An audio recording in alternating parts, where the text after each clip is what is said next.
Anxiously attached people get labeled as clingy a lot. Anxious attachment, people pleaser, codependent. These are all different labels for sort of the same relational style. And it's the behavior of having to continuously check that the relationship is safe.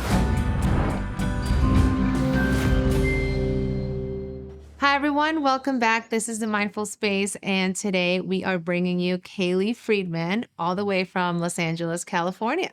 How are you today? I'm good. Thank you for having No, of me. course. Good morning. Morning. How are you today? I'm good. I'm excited to be here. I know, I'm so excited. So I want to let you introduce yourself, as usual, personally and professionally to our audience, for those who might not know you. Sure. So I was born and raised in Los Angeles. I lived in New Jersey for 10 years and went to school. And then I recently came back. I'm a relationship therapist and sex therapist and a mindfulness instructor.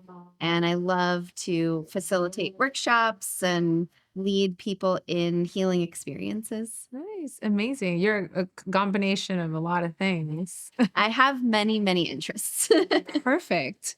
Well, today we're going to focus in attachment styles, right? That's going to be our main topic.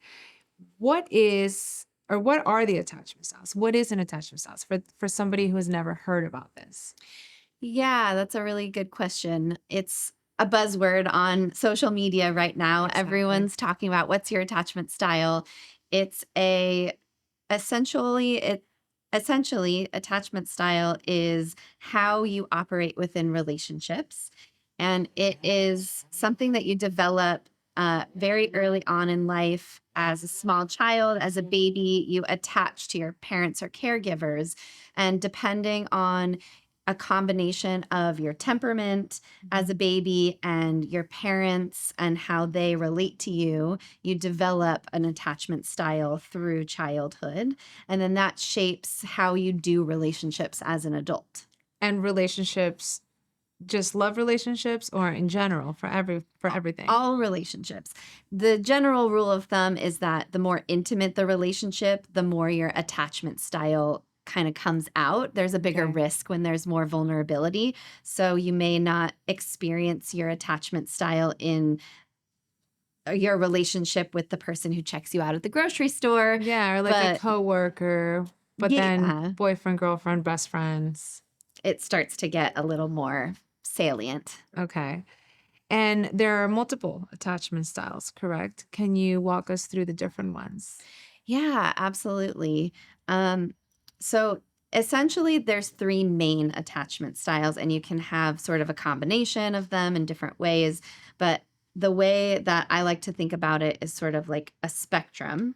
And on one end of the spectrum, you have anxious attachment, which is a person who, when their relationship is in distress or there's conflict, the person moves towards the other person. They want closeness. They want co-regulation, meaning when your nervous system is dysregulated and you're in fight or flight mode, you want to calm down by being with the person. And then on the opposite end is the avoidant attachment style. And that's a person who, when there's conflict, moves away from the person. They want alone time. Yeah. You're smiling. Is That's that you? No, I'm smiling because that's like the no commitment one, right?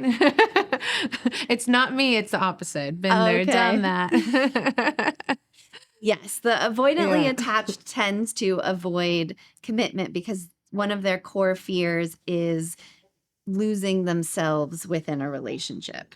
Okay. And so they need a lot of space and they need alone time. They want to self-regulate. They don't want to calm down with the other person. They need space alone to calm down. And then in the middle, I would say, is secure attachment. And that's somebody who most people with secure attachment do tend towards one or the other when there's a big conflict or they're really under stress. But Yeah. most of the time, they can stay connected and have a healthy amount of space within a relationship. They don't have attachment trauma. Usually, they are very balanced when it comes to conflict or closeness. So for somebody who has the anxious type, why would they What would their childhood be like for them to become or have this sort of attachment style? It's really hard to say, and I want to tread lightly because I don't want to blame parents. They're not the only reason that we Yeah. develop certain attachment styles, although they do play a big role. But Mhm. usually, people with more anxious attachment style had some connection, some good regulating connection with their caregivers, but it was inconsistent enough that it wasn't always available when they needed it. Okay. So they know what it feels like in their nervous system to be soothed by their caregivers. They know what it feels like to co-regulate with another person, but the attachment was insecure or not always available. And so there's always sort of this fear in the background, and it might not even be conscious that Okay. that attachment could go away at any moment. Yeah, it's like the insecurity of, are they going to be here today or tomorrow, or are they going to leave me? Exactly. And for the avoidant, would that be when the parents are just not there at all? The avoidant, that could be another reason that people develop an avoidant attachment style is that when they did try to co-regulate with their parents, they actually received uh, shaming or rejection or negative consequences to trying to connect with a caregiver. And so they find more safety in being alone than they do within connection. That makes sense. And well, I don't have to ask about the secure. That means you had a normal parent-child relationship, or as much as you can, right? Yeah, Nobody's perfect. that your parents responded to your needs most of the time Yeah. and you were able to calm down when you were upset most of the time with your caregivers. Is there a reason in particular, maybe not, why these attachment styles develop in early childhood and not when you're an adult? That's such a good question. That's a good question. And attachment styles can shift as an adult, Okay. but they happen in childhood because babies are born without a fully developed nervous system, and it develops over the first 4 years of childhood. So if you've ever seen a child throw a tantrum, they cannot calm themselves Yeah. down until mom or dad or their caregiver comes and helps soothe them and helps them figure out what's wrong and gives them a hug. And it's because their nervous system isn't developed yet. And so the only way that a child can be soothed and calm down is to be soothed by an adult's calm nervous system. That's what co-regulation is. And so as your nervous system is developing, your attachment system develops. That makes sense. In a nutshell, when you're small, you can't regulate yourself, throw a tantrum. So that's when the parent comes in. If for you to develop the secured one, it would be when they would actually teach you how to soothe yourself, right? If they're dismissive or just shaming you, that's when you would become what do you call it? Anxious or The avoidant. anxious. I'm like, wait, what's the word? What is Does the attachment, and it's the type of attachment, be the same as being clingy? Like when people are calling you, you're so clingy. What would that attachment style be? Anxiously attached people get labeled as clingy a lot. Anxious attachment, people pleaser, codependent. These are all different labels for sort of the same relational style. And it's definitely it's the behavior of having to continuously check that the relationship is safe and the Yeah. person's not going to go away. How do these attachment styles, or how can they have an impact on in our relationships, whether it's love or friendships? So many ways. Yeah, Yeah, obviously so many depending ways. on the type of attachment that you have, but pick one. Yeah. So, I'll give you examples, I suppose. If you are an anxiously attached person in your adult relationships, you might be hyper vigilant about the tone of a text message. You might read into things too much. You might worry that the person is mad at you when they're not. You might need a lot of reassurance, lot of consistent check-ins and connection. You might want a lot of togetherness, time, and logistically. And so that could look like being labeled as clingy or needy. You might want a relationship that's very, very close and sometimes even enmeshed, Okay. which then you can get into codependency territory and it can become unhealthy. But if you work on healing your attachment style and having a balanced attachment style, an anxiously attached person might just end up having really intimate, close relationships if they learn to manage their anxiety well enough. Yeah. The avoidantly attached person might avoid intimacy and worry that too much closeness will cause them to lose their autonomy. And so they might avoid close connection. They might have a lot of more surface level friendships. They might have trouble in a romantic relationship where someone wants that deep, consistent commitment, especially when there's conflict. And so your attachment can affect how much togetherness or apartness you want from your partner. And if you Exactly. get an anxiously attached person in a relationship with an avoidantly attached person, Oh, and there's not healthy communication and negotiation there, it can look like everyone is those are the unhappy all the toxic time. ones. Yeah, Those are the ones become toxic. absolutely. So you got to learn when to walk away, either or. Accept you don't want the commitment or accept that that person's not ready and just move on. Yeah, anxiously attached people can get easily attached to avoidantly attached people because there's a pursuer distancer dynamic going on. Okay. And there's a whole pattern wherein the anxiously attached person seeks connection, the avoidantly attached person gets dysregulated because that feels intrusive. And so they move away. Them moving away triggers the anxiously attached person's nervous system. Okay. And so they protest and chase, which triggers the avoidantly attached person who wants Wow. even more space. And then it just becomes this Yeah. dance where the avoidantly attached person never has enough space to practice moving towards the other person to co-regulate together. And the anxiously attached person never has the chance to get their own space and be independent Yeah. and learn to self-regulate. It can be a Yeah, it could dumpster get fire. messy. To not say anything else because we're recording, but yes, it could be Exactly. messy. Do you think there's a certain type that's more typical for people? Or which one's the one you treat the most when they come see you? Well, those are two different questions. They're both good questions. About 20% of the population has a secure attachment style, and then 80% 20, or only 20 is secured? Oh my yeah, God. 20 to 25%. Yeah. And then Okay. most people are either avoidant or anxious. I don't know that there's clear research about the frequency of each of those. I will Mhm. have to check into that. But I do know that I see mostly anxiously attached people because anxiously attached people tend to be more focused on their relationships Okay. and more willing to go to therapy Yeah. than avoidantly attached people. How can you mentioned that you can definitely change your attachment style as an adult. How can someone do that? What resources are there besides therapy? And how can they start working on themselves at home?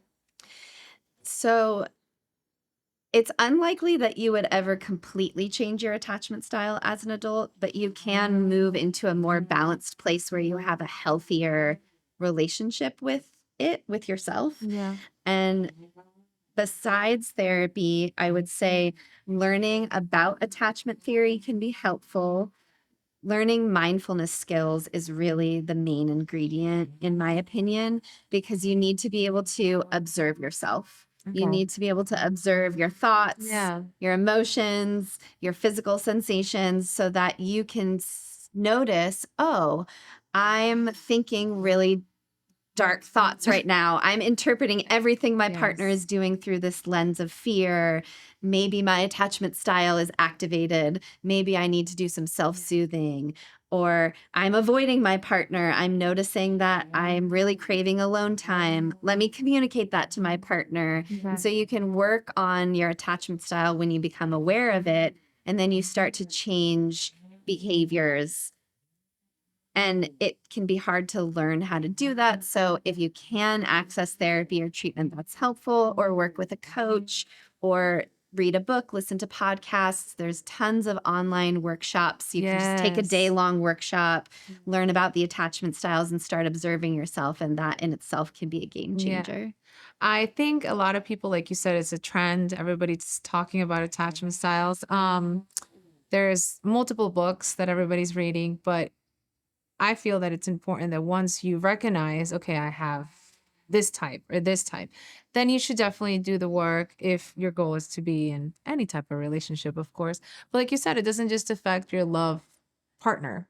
It can affect your friendships, relationships with your own parents. I'm sure if you're an anxious one, you have a lot of work to do and forgiving for the parents. So I think it's imperative that somebody does go look for resources and help. And there's so many out there that it's Yeah. almost impossible. Or if you don't want to fix yourself, then you don't want to fix yourself.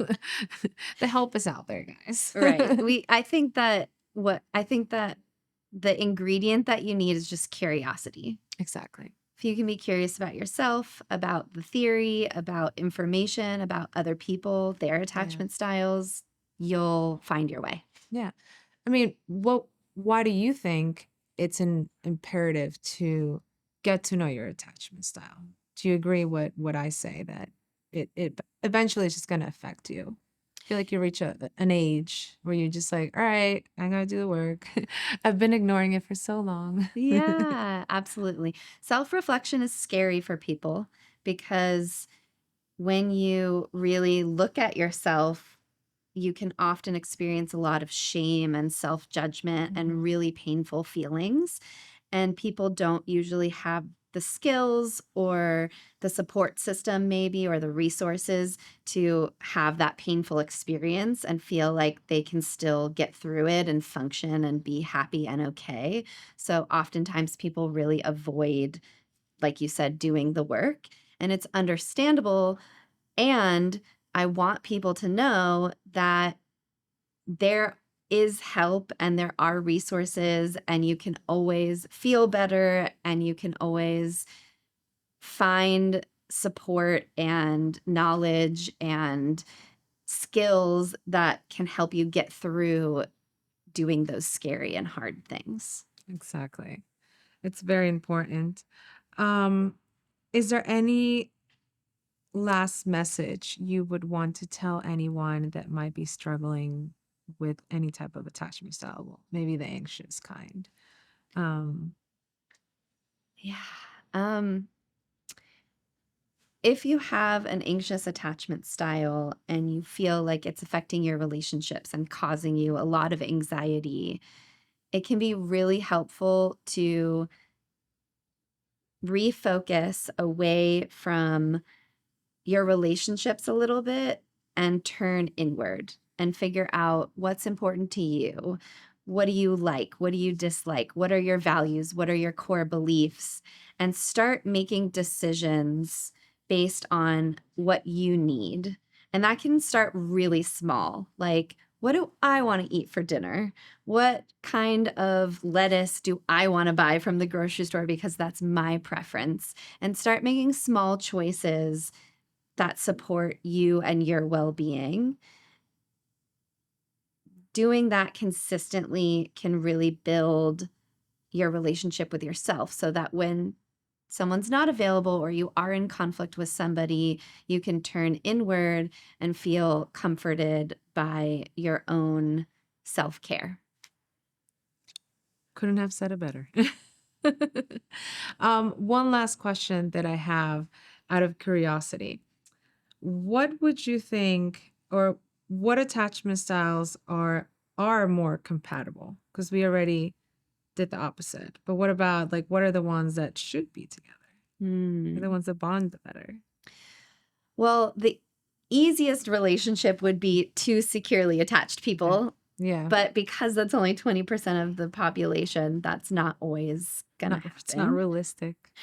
Uh, a securely attached person with an anxiously attached person or an avoidantly attached person can also work really well and be a great opportunity for healing for the person with the insecure attachment style. But two insecurely attached people can absolutely be together.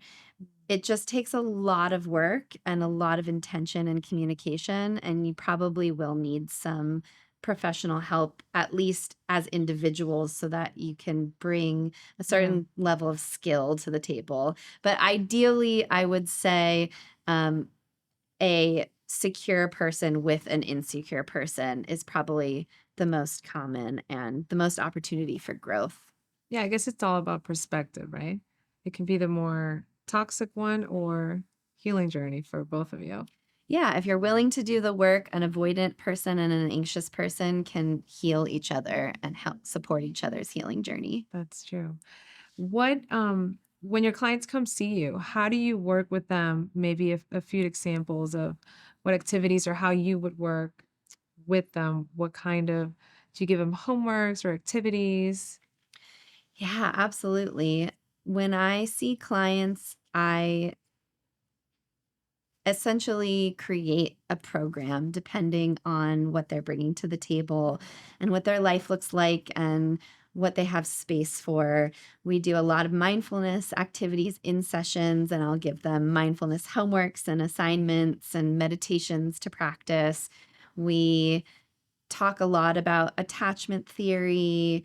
We might do some somatic exercises that help teach people how to soothe their own nervous systems. I Okay. teach a lot about the nervous system and how to recognize whether you're dysregulated or not, so that when you are dysregulated, you can use the skills that I teach my clients to ground themselves so they Hmm. can learn how to self soothe and self regulate, and then they can communicate better and have healthier relationships. What could be, for those listening, what could be a quick skill for them to practice at home today if they're feeling that anxious attachment style coming out? Mm. Any recommendations? Yeah, absolutely. One thing that you can do really quickly is you just plant your feet on the floor. Do you want to do it with me? Sure. Just plant your feet on the ground, sit up straight and tall. Take a deep breath in through your nose. Let it go through your mouth. Another deep breath in and release. And just bring your full attention to your fingertips. Then you're going to curl your fingertips in as fists. Feel your fists. You're going to take a deep breath in through your nose.